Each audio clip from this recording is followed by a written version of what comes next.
Hi, so I just finished recording a 50-minute video with no sound because this guy turned off and I didn't realize it. So I just finished recording an entire video that was so good, and it had no sound.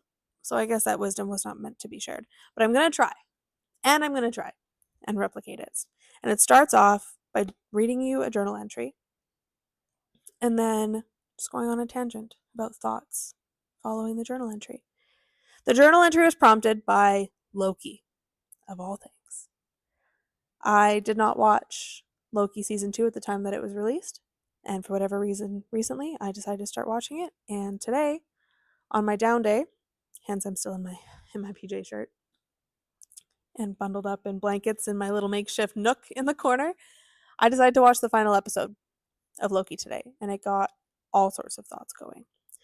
The overall premise of the entry has to do with perspective shifts, step zero, purpose, puzzle pieces clicking along the way, the journey of navigating the puzzle pieces in pursuit of the big picture clarity, which is purpose, and everything along the way. I'm going to read this entry before it gets too dark. I don't know how much sunlight I have left. I can already tell it's getting dark, so we might end up finishing this video a little bit in the dark. It's going to probably change. Anyways, it'll be fun. It'll be very fun. Okay, on to Loki. I just finished season 2. It got all sorts of deep thoughts going. Loki has controlled his time slipping and uses it to learn from past mistakes so he can correct the present and prevent a devastating future, in a way. The part that I adored the most about this final episode was the collection of perspective, using step zero in a way. He would go to a point in time, open his perspective to see how he could fix the problem. Whenever he came across a roadblock, he'd go back and try a different approach. When he felt that his options were exhausted at that one point in time, he'd go even further into step zero, going further back in time. He'd explore the options there to see if the answer could be found. When it wasn't found, he'd repeat, going deeper and deeper into the timeline of the story. Along the way, he encountered many perspective shifts from his friends along the storyline. P.S. What if we shifted from saying timeline to storyline? None of these perspective shifts were taken as final truth, because they aren't. At one point, the perspective shift highly suggested that killing Sylvie was the answer. Loki refused to let that be the case, so he kept digging deeper and deeper. The whole time, it's like he was solving a puzzle, collecting pieces, trying them out, trying them in different spots, gathering more pieces, trying different combos, looking at the picture differently, reassessing, and just constantly experimenting. Eventually, we're taken back to a moment in the very first scene of the series. I maybe should have said extreme spoiler alerts, by the by. I don't think there's really been any spoiler alerts yet. So if I haven't said it yet. I said it in the first video, I forgot today. Incredible spoiler alerts. If you have not seen any of Loki, and especially the final episode, I would highly suggest to stop watching this video, because this is all about the final episode. Okay. All that happens, okay, let's go back. Eventually, we are taken back to a moment in the very first scene of the series. All that happens is a conversation. In the original storyline, it was a convo between strangers, disconnected from one another. In the Step Zero storyline, Loki not only approaches the conversation as trusted friends, but also as a man on a mission to understand and dissect the bigger picture. The questions he asked were ones of curiosity and respect. Once he had gotten to the beginning of the Step Zero storyline, although I'm simultaneously about to contradict that statement by showing the actual Step Zero storyline beginning and how it goes infinitely back, but for the purpose of this chunk of the story, once he had gotten to the beginning of the Step Zero storyline, he was able to collect the perspectives he had gathered, along with his experiences and genuine curiosity for how to find a win-win solution. He used them to fulfill his life's purpose. A running comment in the series is how Lokis are always destined to lose and to be alone and selfish. It's said as a negative character trait to pity and look down upon. Throughout the entire MCU, or at least the movies, Loki has always claimed his desire for the throne and to be a god that rules all, again said with judgment towards the perception of hunger, for power, and malicious control. This means that Loki is perceived as evil, a villain. The pursuit of glorious purpose becomes a joke. In the end, Loki ends up achieving and fulfilling all of it, though. He holds the throne, he rules all, has glorious purpose, is alone, and technically lost what he cares about, albeit selfishly. He fulfills all of his destiny, and through the gift of the Step Zero perspective, he did it through the energy of love and curiosity and deep connection. He shifted his perspectives. He listened to other perspectives. He listened to them neutrally, without judgment or defensiveness. He dove deep when he wasn't satisfied with an outward apparent answer. The deeper into Step Zero he got, the deeper he went into himself, until finally all the puzzle pieces clicked into place. It all made sense. The pieces that caused trouble, the pieces that served as the foundation to his being, to his existence, they weren't the wrong pieces. They were simply missing the context of the big picture. In isolation, the puzzle pieces of ruler of the throne, glorious purpose, god of mischief, etc., were incorrectly judged. They were viewed outside of the big picture. When seen as part of the big picture, they now become necessary elements that perhaps were simply incomplete without the rest of the pieces. The big picture makes the various pieces feel peaceful. See what I did there? There was a part of Loki that knew all along what he was destined to do and provide. Without all the pieces, he was forced to create his own story, provide his own meaning of the puzzle pieces and their existence. Scientifically, this is known as confabulation. The brain's desire for meaning in closing the gap between disconnected pieces. What if Step Zero is the pursuit of constantly rearranging and collecting the pieces of the puzzle until the inevitable moment they all click together? What if it's the continuous curiosity to learn how to navigate the various gaps of the puzzle? Without the gaps, how will we know what's missing?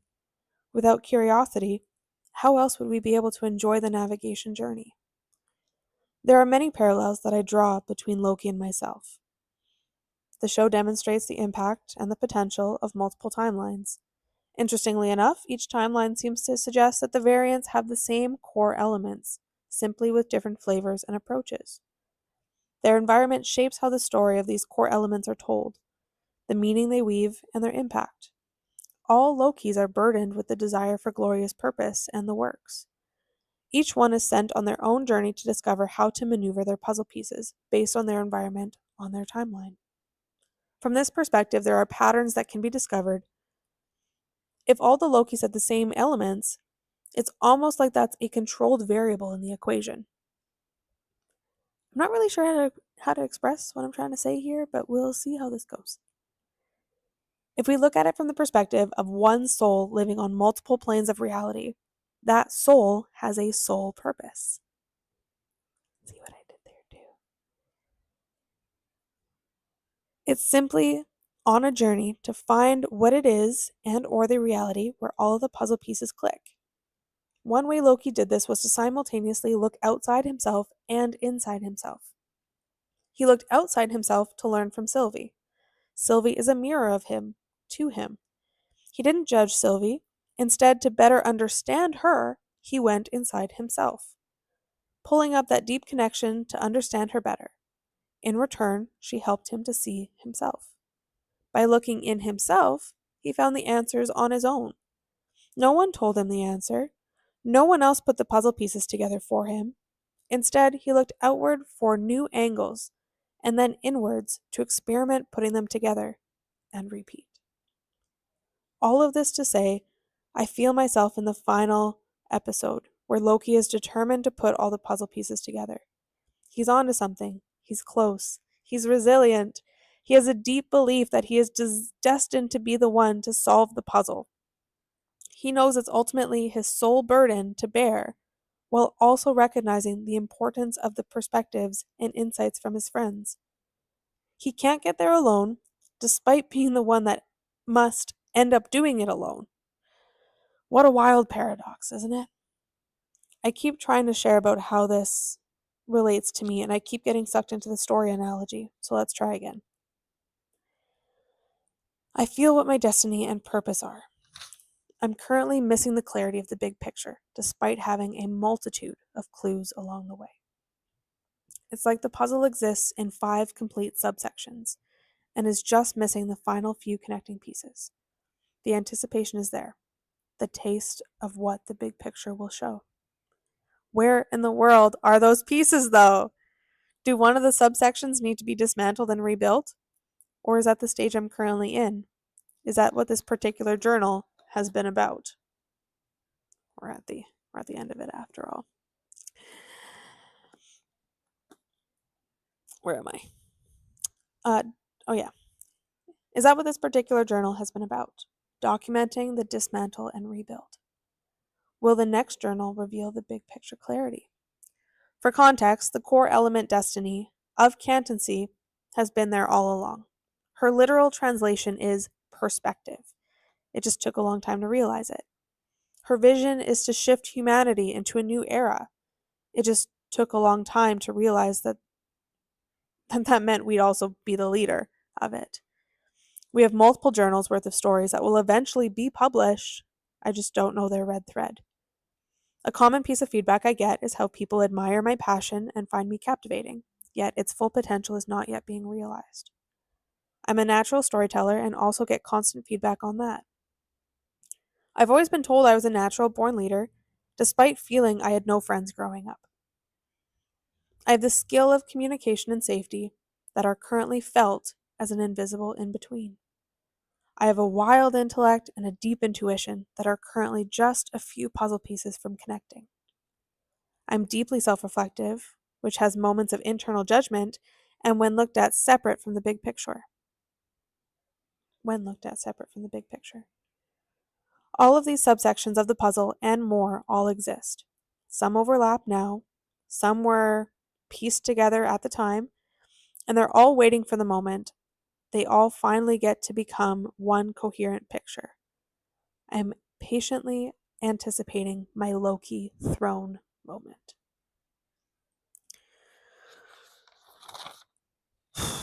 Where to start? Okay. There's a couple places I want to dive into with this. 1 is the puzzle pieces, 2 is friendships, 3 is vision.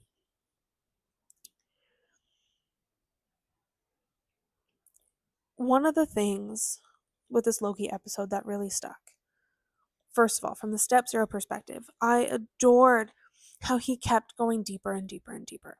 He wasn't satisfied because he knew at his core that that could not be the answer. There's got to be something else. There's got to be something else. Because if he were to stop any sooner along the way, there would have to be a sacrifice.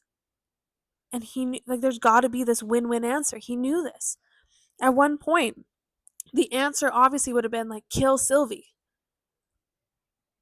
And the storyline was going that way because that's kind of how Hollywood trains us too, is we're like, oh, big foreshadowing. Obviously, this is going to come. This is the obvious solution, right? Sure, in the surface level moment, but that's not a win-win solution. So there's got to be a deeper answer. There's got to be a deeper,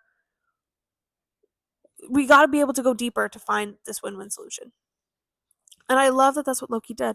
And as I'm watching the episode, as someone that really appreciates depth and going deeper into the storyline, I loved watching him do that. Because I'm like, yeah, look at him go all the way back.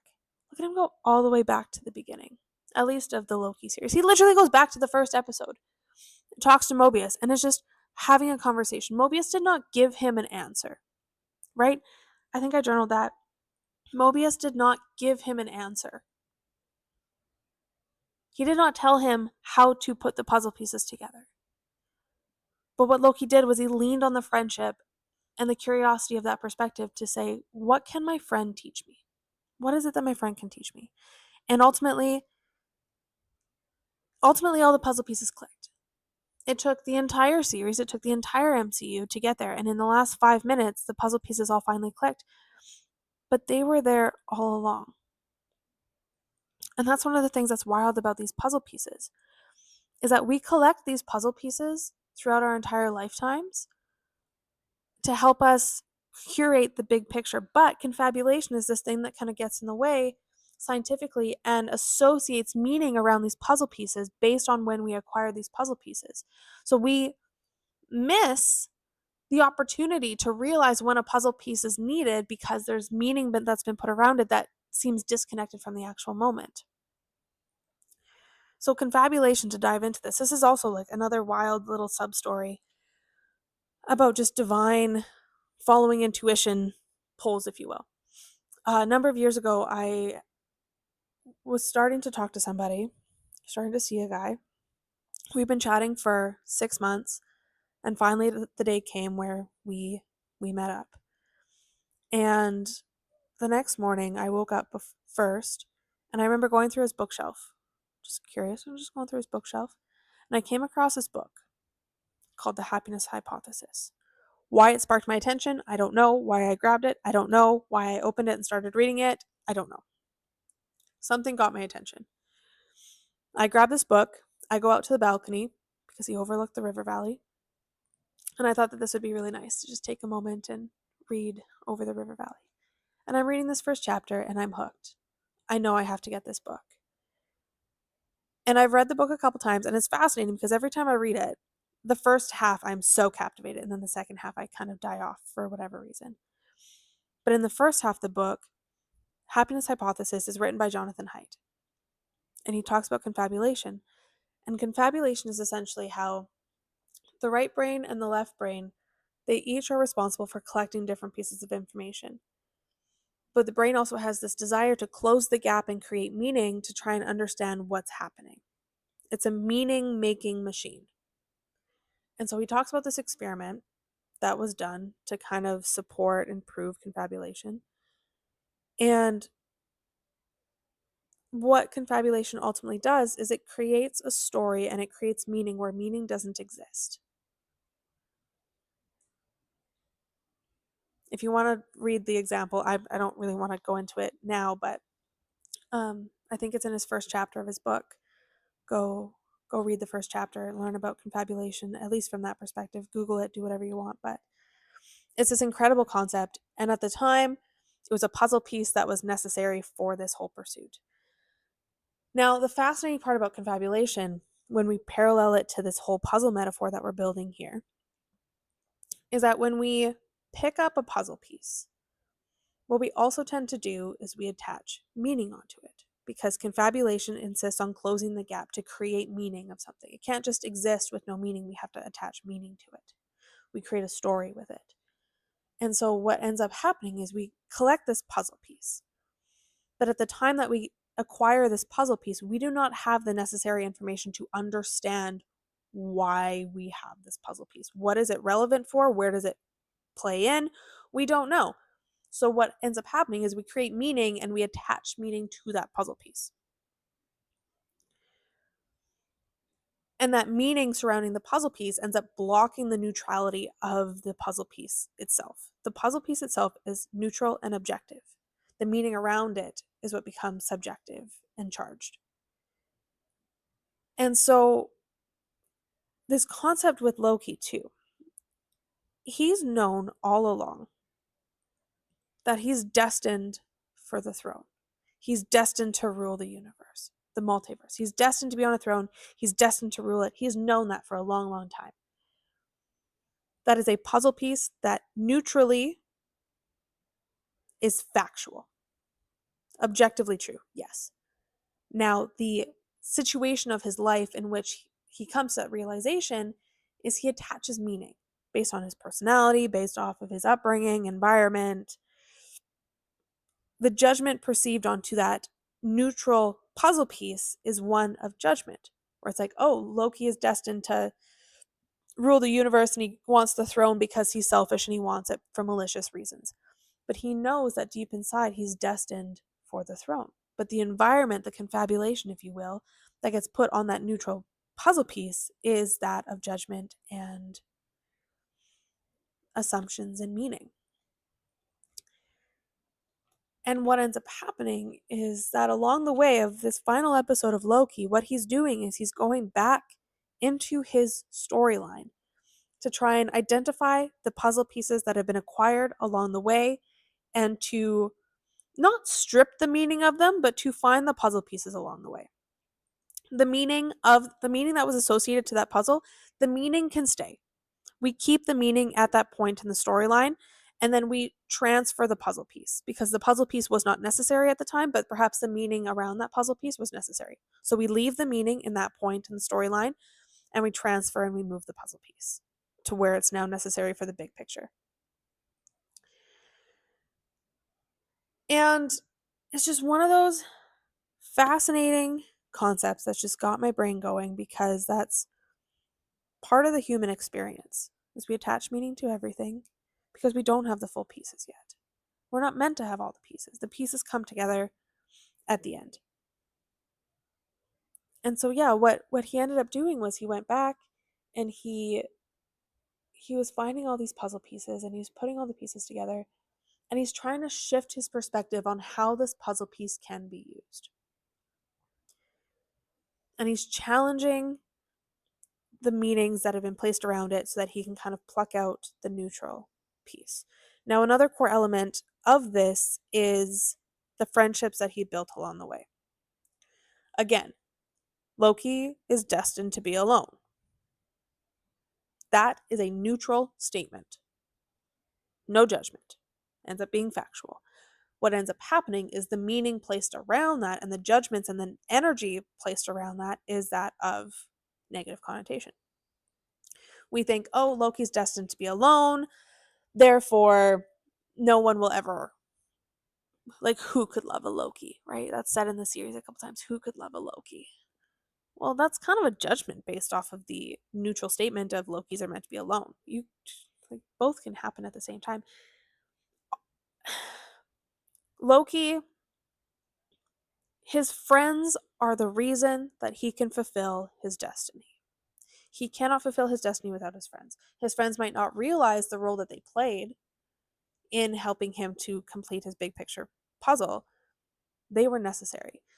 And what he also did along the way was he ended up valuing these friendships so strongly that he didn't sacrifice along the way. He did not kill Sylvie. He refused to kill Sylvie because his friendships were so important to him. Lokis are meant to be alone. They're destined to be alone. Like, why would you sacrifice everything for your friends? Why would you do all this to help your friends if you're destined to be alone anyways? Well, that's because that's part of the journey. That's part of the storyline. And it's just wild. I'm not telling the story properly because my brain is also trying to replicate the last video because it was just told so well. So my apologies. I'm trying to like loop everything together and it's not. I don't feel that it's going super clearly, but trying to remove but from my vocabulary, or at least use it more intentionally. Friendships are so important. And it's a fascinating concept that I'm also currently exploring because one of the things that it's been told to me that I'm destined to be a leader. My entire life, I've also been wildly independent. So the judgment that I've placed on myself onto this neutral statement is that I don't know how to have friends. I can make friends really easily. I can make friends almost anywhere I go. Do I hold on to friends? Do I lean on my friends? That's a different story. And it's also so necessary to have those friends. They can both exist at the same time. Just like Loki, yes, he is destined to be alone. The reason he's destined to be alone is to protect his friends. His friends are also the ones that helped him get there, to fulfill his destiny, to protect his friends. Where do I want to go from here? Cantancy's vision or... Yeah, we'll go there because I can't remember the other one. One of the reasons that cantancy exists, I had mentioned that cantancy's entire meaning is perspective. Okay, we'll start there first and then we'll come. Her entire meaning is perspective. Now, perspective cannot exist without outside people. Again, cantancy is an outside perspective. Our whole thing is to help you shift your perspective to see the forest for the trees. Cantancy is that looming voice up above that helps you kind of navigate your forest, that helps you put the puzzle pieces together. It's like George of the Jungle with this narrator booming above, and George is like, "Hi, who are you?" You are George. Cantancy is the looming voice above. You could also argue that your destiny of when you come to this earth and have this experience, the forest, the big picture map has already been drawn for you. Your purpose is to navigate inside the map, navigate the forest, navigate the puzzle pieces. The purpose of this life is to acquire these puzzle pieces and work on putting them together. You could argue that that's where free will comes in, is you have the freedom, the free will to choose how you navigate. This big picture is determined for you. Like, you're here for a purpose that's been predetermined, perhaps. Please don't fight me. And you could argue that, sorry, getting all sorts of distracted. Email came in. I thought I turned those off.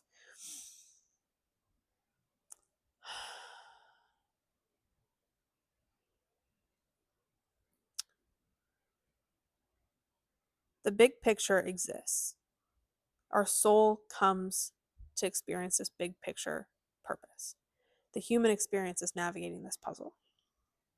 That's where cantancy comes in, is to help shift your perspective to navigate this puzzle, to navigate this terrain, to go deeper into the purpose of why you're here. Like Loki, he kept going back and back and back and back to try and find the core of what's going on. Outside perspectives are really tough to find on our own. That's why they're called outside perspectives. That's where the power of community comes in so strongly. Of his friends, Loki's friends did not give him the answers, but he also knew that he could not find the answers on his own. So he went to his friends and he asked them for their perspectives. He went outward to find the perspectives, and then he paralleled that based off of his internal compass of judgment to determine, what do I take? How does this land? Which direction do I go from here? So he navigated. And that is part of the entire vision of cantancy. Cantancy's vision statement is, cantancy exists to shift humanity into a new era where we deepen the way we connect so individuals can thrive and villages can rise. That is our entire purpose. That's our vision.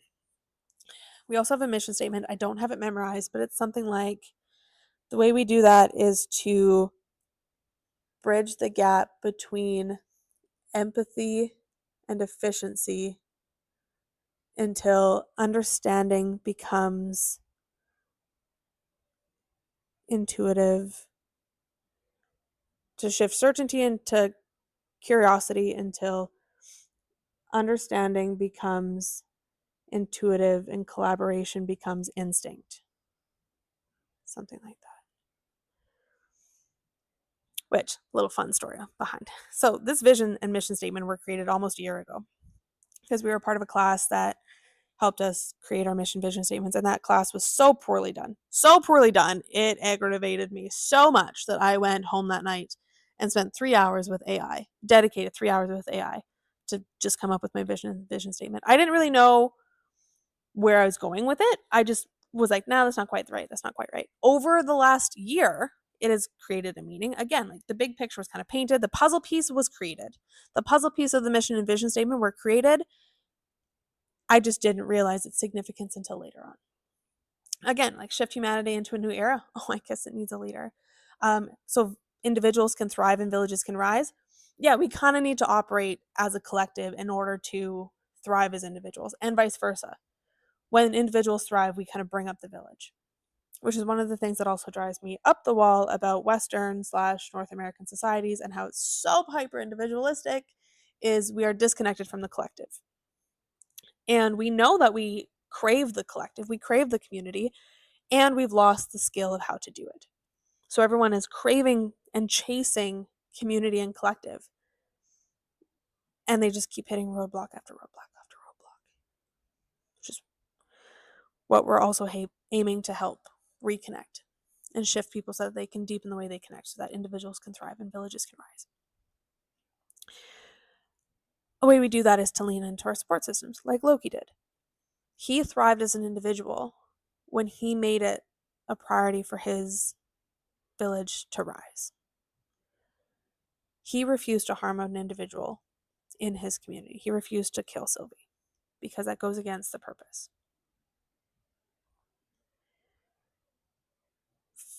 Like, friendships are so important because we're also social creatures.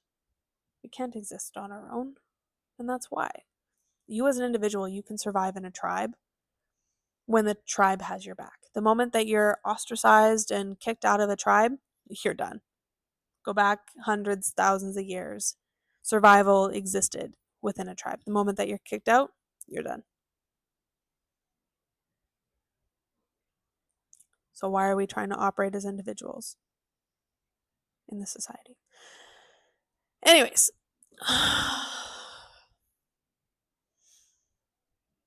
so many thoughts, but unfortunately they were all in the last video.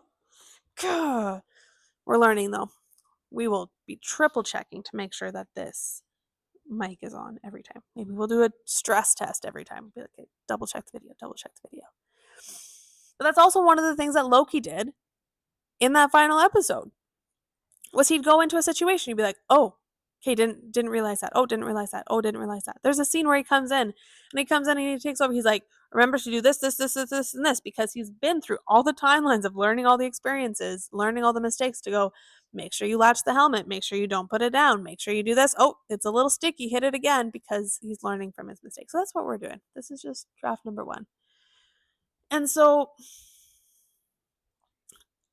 personally, I'm at a stage where I parallel a lot to the takeaways of Loki, where he's been trying to find his puzzle pieces and trying to put them together. The last episode's all about him putting the puzzle pieces together. They fit, they don't fit, they fit, they don't fit, they don't. And like that's where I see all the individual puzzle pieces. I see the groups that they're starting to form. I'm catching a glimpse of what this big picture is. I'm just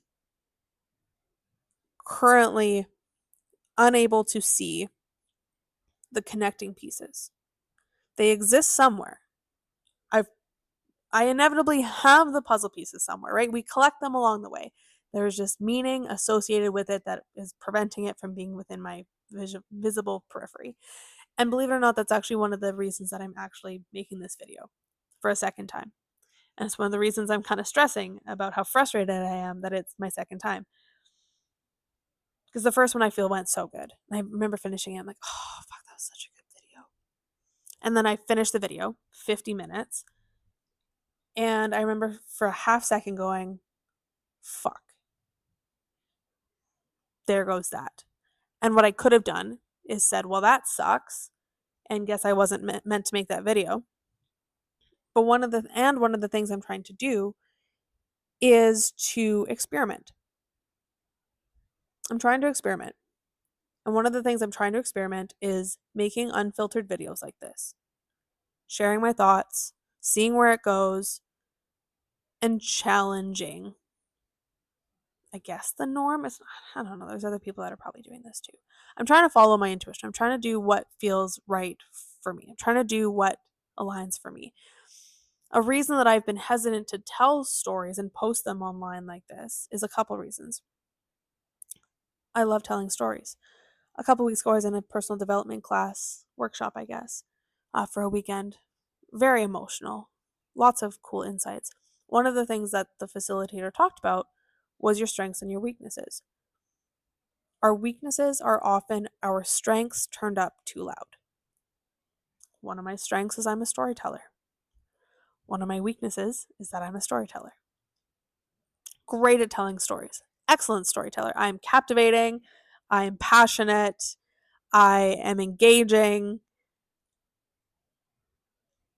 I am concise, with the exception of perhaps this video, although maybe looking back I'll go, oh, actually I was on a roll. One of my weaknesses is that I confabulate, if you will. I love stories so much that sometimes I create stories when they're not meant to yet be created. When you're in the middle of a story, you don't know how they're going to be written, which is like the idea behind these journals. These journals exist. There's multiple of them. For my travels, I have 4 journals captivating 500 days worth of travel, plus another journal that captivates 5 years worth of brief one-line memories. They exist. The contents exist. I don't know yet how they thread together. I don't know what story they make. So I don't want to like force them into a story unless I know how they're going to all come together. Yet I try and do that in my real life all the time where I go, okay, cool, this little puzzle pieces come in. Now how does this be part of the big picture? I'm going to create a story around what this puzzle piece could be used for. Even though that's not what we're supposed to do. We're not meant to create the story around the puzzle piece. Yes, that's how that incorrect, it's not even incorrect meaning, but that's how do I want to word this? Because meaning serves a purpose. A puzzle piece is acquired, the meaning that we put around that puzzle piece at the time, the meaning serves a purpose for that point in time. The puzzle piece itself is neutral and can be moved, but when we put meaning around a puzzle piece, it blinds us to the neutrality and value of that puzzle piece. So what I'm trying to say is that when a puzzle piece comes in, I try and put a story around it when a story doesn't yet belong. And I'm trying to stop myself from associating too strong of a meaning around that puzzle piece because I want to be able to keep that puzzle piece neutral and movable. Where was I going with this thought? This video. Right. A reason I chose to film this video again is that I'm wanting to practice experimenting. I know that this is an avenue and a direction that I meant to go. I just don't know how to finesse it. And a tricky part sometimes with my brain is that I will know that this is the direction I need to go. And I can see the end. I can see step 10. I don't know what steps 5, 6, and 7 look like, which means that I tend to not even do steps 1, 2, 3, and 4. Even though the only way that I can find out what steps 5, 6, and 7 look like is to do steps 1, 2, 3, and 4 to get to step 10. And that's what this video is intention for, and that's why I wanted to make it again, was so that I could start practicing. This is a step 1, 2, 3, 4, and along the way we'll refine and figure out what steps 5, 6, and 7 are meant to be so we can get to step 10. One of the reasons I know that steps 5, 6, and 7 are going to be different is one of the things that drives me nuts again about individual versus collective societies and being the storyteller. Context is so important to stories. And in the society that we live in right now, stories are told incredibly disconnected from one another. And so a hesitation of mine has been to share stories on the internet. But how am I supposed to share a story without all of the context? And what kind of storyteller would I be if I voluntarily share information and share stories and intentionally omit context for the pure purposes of posting it online? That just didn't seem like it fit right, which is kind of why, yeah, we're going longer form video. And I'm telling the story again. This is simply step 1. And it's messy. It is so much messier than the first one. And you're probably sitting there being like, Carly, you're the only one that cares about the first video. If you wouldn't have told us that a first video even existed, we wouldn't have known. I know. There's no going back. And there's no going back. Okay. What else do I want to say? As I'm incredibly losing light. Ooh, yeah, a whole one. Okay, this whole PS. At the very beginning when I said, PS, what if we shifted from saying timeline to storyline? I liked that. Because Loki is an excellent series at showing us the concept of multiple timelines and how timelines all happen simultaneously. Not only happen simultaneously, but you can jump around the timelines. So time doesn't exist. Time is a concept. And so to say we go back in time, like what does that mean? Because time happens all at once. But when we say go back in the storyline, we as humans on this material plane are creating a linear story in this chunk of time. Arguably, time, again, that's a whole other conversation, but I like the idea of using storyline instead, because it suggests, just like Loki did in that episode, where he went back into the storyline. He didn't really go back in time, because the whole series is about jumping around time, right? And jumping around time doesn't really help. But what he did was he went back into the storyline to find the puzzle pieces and to look from a different perspective of how this puzzle piece can be used. Because that's one of the fascinating things, I might have said this earlier, is that when we first acquire a puzzle piece, we don't necessarily have the tools or the wisdom to know what to do with it. So we create this meaning. The bigger the gap, the bigger impact of the meaning that it has. Perhaps that's an influence as to a lot of people's childhood traumas. They are gifted with the puzzle pieces, the core tools that they will need in their existence, because the sooner that you're given this tool, the more time that you have to build, the more experience you have to be able to build with this tool. The contrary side of that is that you're given this tool without the knowledge of why you have this tool or what you're supposed to do with it. So the gap is massive between when you acquire this tool and when you acquire this puzzle piece and what you're supposed to use it for. That gap is massive. The bigger the gap, the stronger the meaning associated with it, because the larger the confabulation has to be to understand this puzzle piece at that point in time. Does that make sense? And so it's fascinating because he goes back in time to try and understand these puzzle pieces, to try and go back in time to identify the storyline. And so if we can, as humans, go back into our storylines, and maybe that's probably a large influence for why a lot of society is stressing childhood experiences so much. They tend to do it with a negative connotation again of like, oh, why are you the way you are? Oh, haha, childhood trauma. Am I right? It's not that it's trauma necessarily. What if it could be that it was just you acquired a puzzle piece that was necessary to become a tool in the future, and the gap was just so large that the confabulation of why you needed that tool is just so thick, and it was just charged with meaning based on the environment and the society at the time. That puzzle piece could be neutral, but because of the timing in which it was placed and whatnot, it's just, anyways, I don't have the mental bandwidth to defend that part at the moment. So it's going to end as an incomplete thought.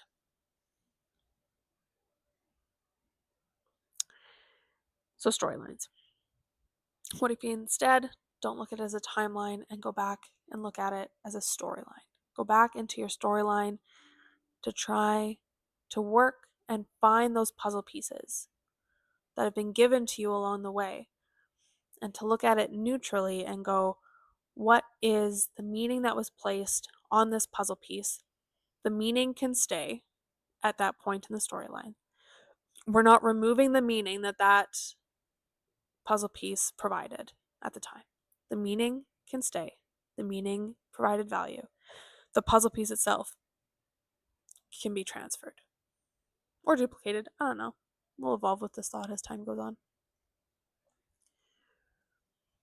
And that's part of what Step Zero is all about too, is going back and following the storyline to be able to collect the puzzle pieces along the way.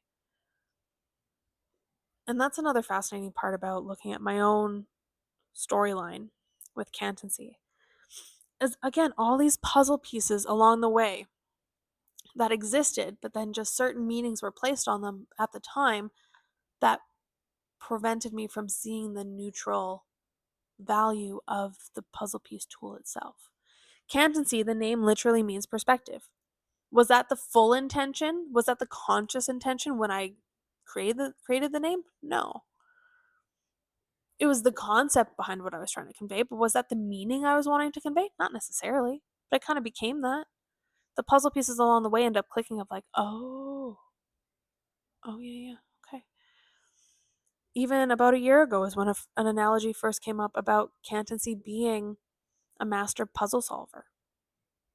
I was having trouble explaining Cantancy for a long, long time, and I went out for coffee with a human resources professional who in a way thinks very similarly to how I do, sees the world similar to how I do, obviously with his own flair of lens. And he's the one that proposed that I explain to people that Cantancy is a master puzzle solver. Cantancy sees the big picture and we help you put the puzzle pieces in along the way. Now, the thing is, too, with that, I cannot tell you what your big picture looks like. I cannot tell you how to put the puzzle pieces in. That is not my job. That is your job. That is why you are here on this earth, is to put the puzzle pieces together of your own story. My job is to help you gain the perspective tools to navigate that puzzle, to navigate this human experience. Similar to Loki, he goes out and he looks at these outside perspectives to try and find what is he missing, because he goes outside to try and curiously identify what he's missing, and then he brings it inside to determine if it's aligned or not aligned. I cannot go inside and tell you if it's aligned or not aligned, but what I can do is I can show you the outside. I can show you some prompts, I can show you some tools, I can help you navigate. How you use those tools inside, that's up to you. That's up to you. And so, where do we go from here? I'm not really sure. It's getting really hard to read this writing. It's getting quite dark outside. I could have probably turned the lamp above me on, but I'm cozy.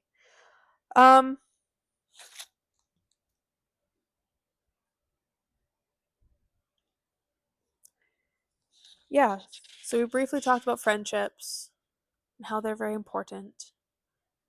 And just one more time, I want to stress, it was Loki was destined to be alone.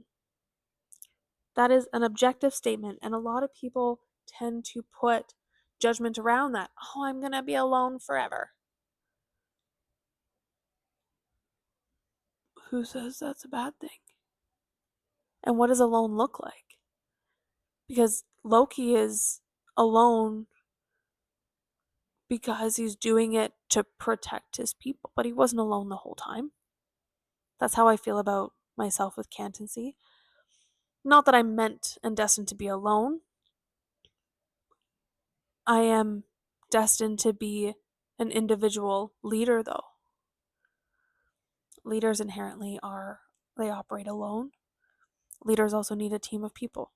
I cannot exist without my team of people.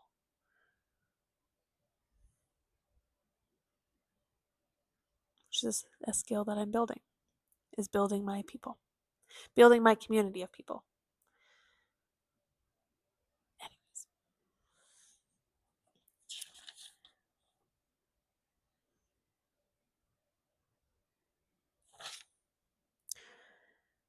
There will inevitably be moments as soon as I hit that end button where I go, oh, there were other things that I was going to say. Oh, no.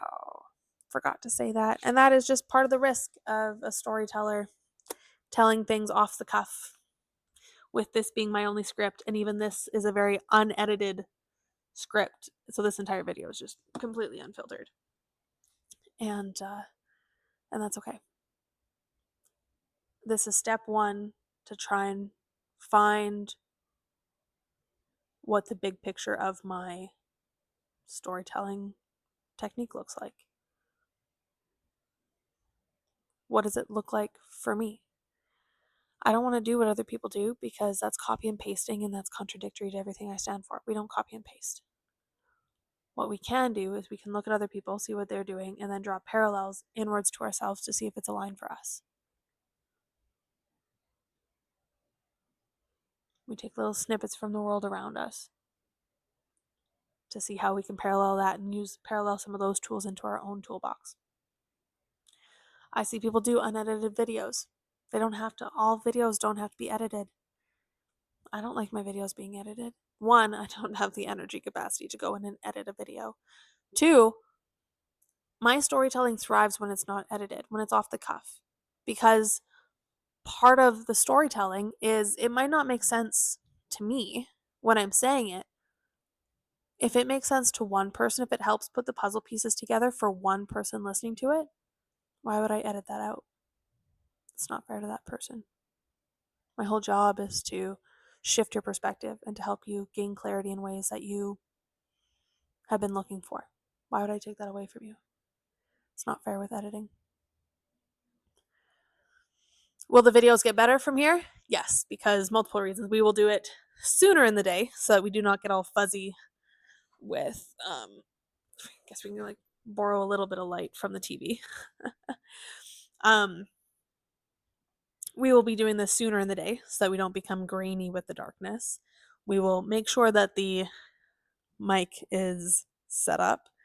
And maybe what I'll do in the future is I'll have the journal entry, but then I'll have a list of predetermined topics to make sure that I weave together.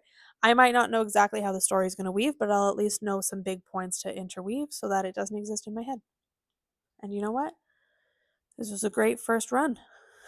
It's a great first trial run. And we'll be able to look back on this video, and who knows? Maybe there's things that were said in this video that are key puzzle pieces that are necessary for step 8.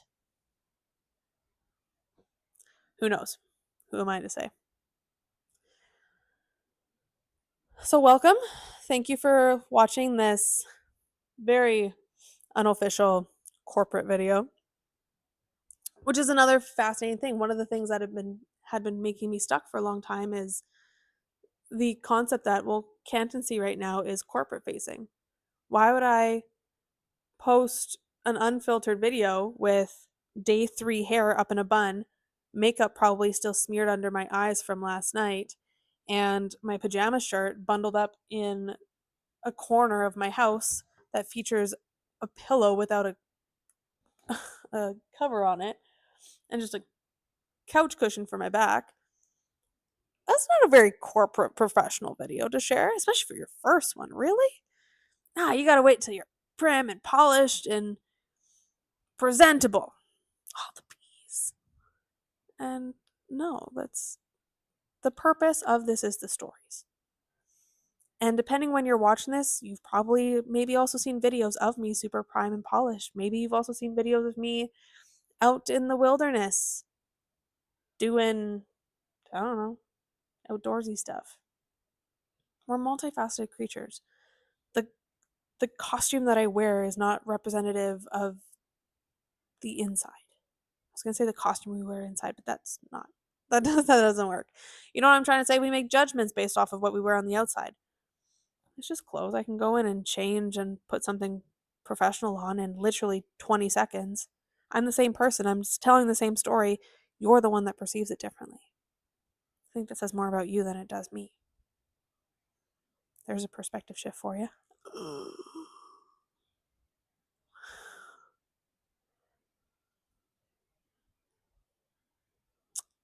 So thank you for listening to this video. And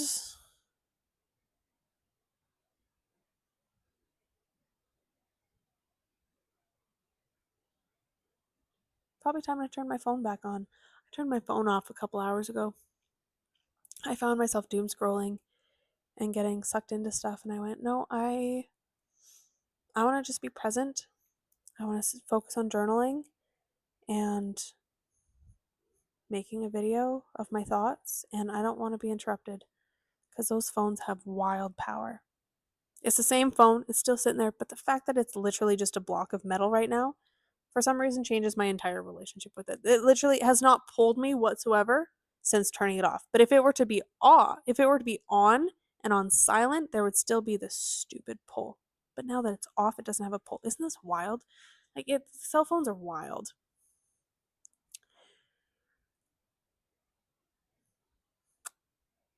Welcome to the tangents. This is the beginning of many. Eventually, the stories will all interweave into something concise and consumable. In the meantime, they exist as messy puzzle pieces. waiting to be put together. So, if you would like to join the journey, feel free. And do I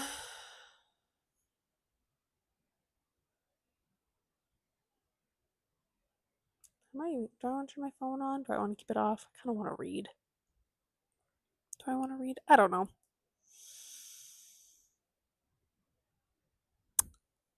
We'll go navigate that in a minute. You don't need to be along for that decision. Okay. Thank you for your patience.